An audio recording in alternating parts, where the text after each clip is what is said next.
Merry Christmas. Ephesians 6 says, "Finally, be strong in the Lord and in his mighty power. Put on the full armor of God so that you can take your stand against the devil's schemes. For our struggle is not against flesh and blood, but against the rulers, against the authorities, against the powers of this dark world, and against the spiritual forces of evil in the heavenly realm. Therefore, put on the full armor of God so that when the day of evil comes, you may be able to stand your ground. And after you've done everything, to stand firm then with the belt of truth buckled around your waist, with the breastplate of righteousness in place, and with your feet fitted with the readiness that comes from the gospel of peace. In addition to all this, take up the shield of faith, with which you can extinguish all the flaming arrows of the evil one. Take the helmet of salvation and the sword of the Spirit, which is the word of God." How can we recognize the enemy? Well, they're right under our nose. Here's one right here, PineCreek Doug. PineCreek Doug self-identifies with Satan quite a bit on his channel. He's actually said that he's stirring up trouble, he's causing evil. He speaks to Satan jokingly on his channel. However, I do think there's an underlying current of truth.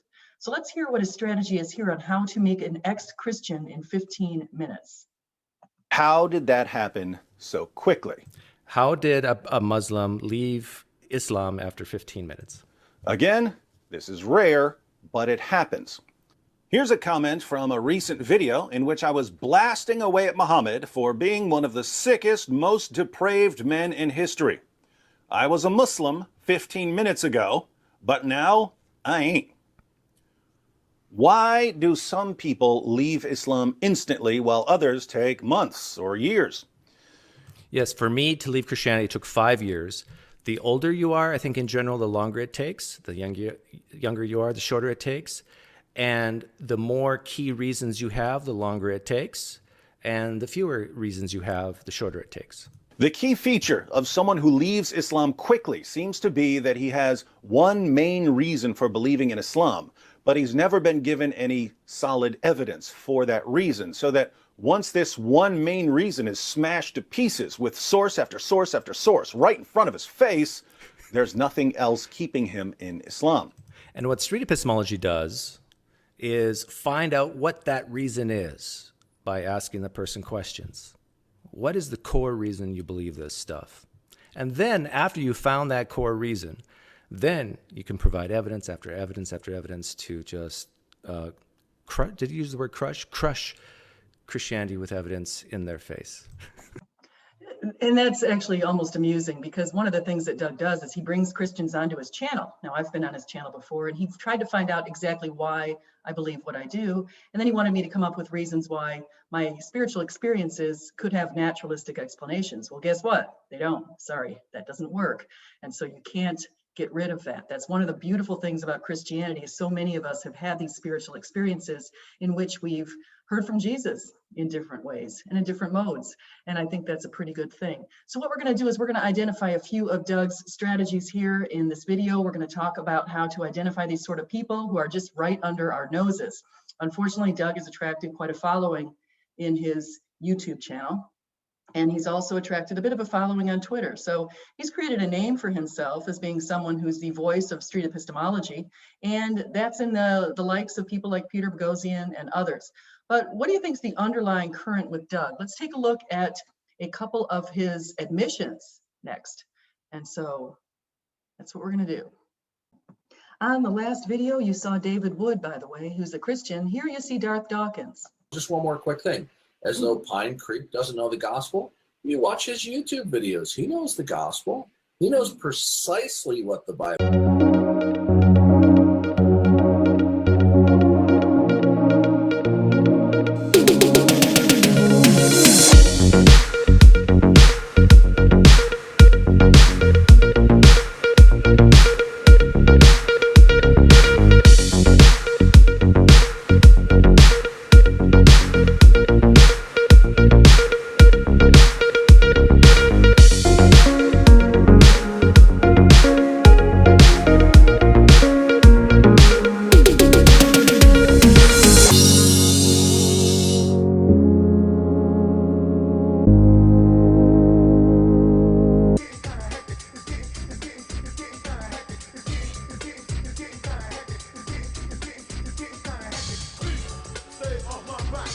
I will attack, and you don't want that. Here's another one of those attacks on the internet. Too long before you hear this particular attack, it's going to come out there.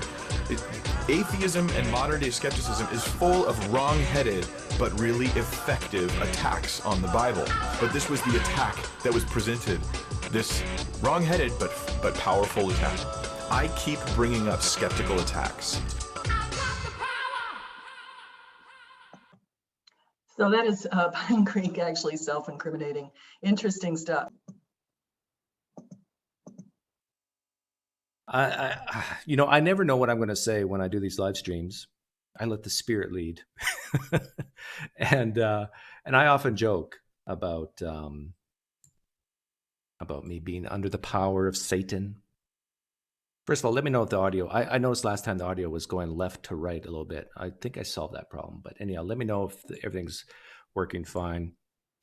But I sometimes joke that I'm under the power of the evil one because the scriptures say so. It says that everyone who's not a Christian basically is under the power of the evil one, and that's me. And I often joke that when I look at Satan's at every live stream I do, and when I look in the corner, he glows red on me. Did that work? Did you see the red? I wasn't even looking.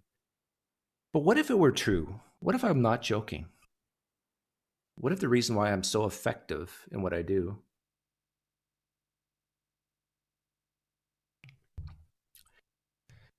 is because I am indeed under the power of the evil one? I have no doubt. What do you think, audience? I think he's being pretty forthright. You might as well take him at his word. Take him seriously. Why not?